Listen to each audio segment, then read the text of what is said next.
Tinawag ni Senador Rodante Marcoleta na bayaran ang karamihan sa media, bagay na pinalagan ng media na nagko-cover sa Senado. Kumambyo kalaunan si Marcoleta at humingi ng dispensa. Nakatutok si Mark Salazar. Kayo pong mga participants sa media, nakaramihan po sa inyo ay bayaran. Tahasang inakusahan ni Senador Rodante Marcoleta ang mga miyembro ng media sa pagdinig ng paksyon ni Senator Alan Peter Cayetano kaugnay sa issue at kontrobersya ng flood control. Sabi ni Marcoleta, bakit hindi raw kine-question ng media ang 11 senador ng paksyon ni Senator Win Gatchalian na walaan niyang ginagawa para ituloy ang pagdinig sa tinawag niyang karumal-dumal na pagnanakaw sa salapi ng bayan. Deserve aniya ng taong bayan ng mga sagot kung sino ang tumanggap ng pera.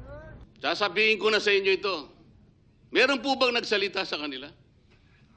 Kayo pong members ng media, tinanong niyo po ba sila kung bakit nagpakatahimik sila?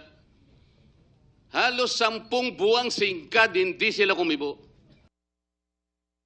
Kinundina ng Senate media ang pahayag na yan ni Marcoleta. Hindi lang anila irresponsable ang pahayag ni Marcoleta, kundi pag-atake rin sa isang institusyon na kinikilalang mahalaga sa anumang demokrasya. Ang pahayag ni Marcoleta hindi rin anila makatarungan at paninira sa media workers na posibleng maharap sa pananakot at panggigipit at nalalagay sa panganib ang buhay para magbigay ng impormasyon sa publiko at mapanagot ang nasa kapangyarihan. Ang paratang ni Marcoleta kung hindi suportado ng ebidensya ay nakasisira sa tiwala ng publiko sa lehitimong pamamahayag at lumilikha ng negatibong pagtingin sa media practitioners na nagtatrabaho lamang.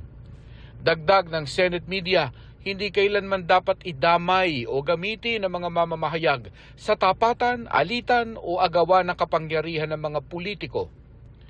Hindi masama at mahalaga naman sa isang demokrasya ang pagpuna sa media coverage. Pero ibaan nila yung constructive criticism o pagbatikos para makatulong sa tahasang paninira sa mga mamamahayag.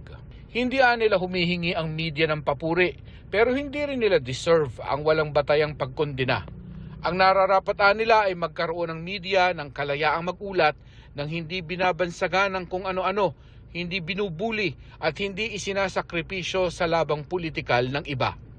Sa press conference kaninang hapon, nilinaw ni Marcoleta na hindi niya nilalahat ang media.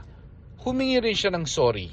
Pwede niyo bang i-play yung statement ko if I said that exact sentence? Baka hindi ganun ang pagkakasabi ko. Meron po bang basis yung frustration ko? Hindi ko po nilalahat. Wala akong sinabing the entire media ay bayaran. Wala po akong sinabing ganun. Maybe I had some frustrations with PR. Pasensya na po kung ako'y nakapagsalita ng ganun. I did not mean it. Ito po ay dahil sa frustration ko sa nangyari at sa nangyayari pong nakikita ko. Ang gusto ko po, makatulong kayong lahat para yung katotohanan. Ang katotohanan lang po importante rito.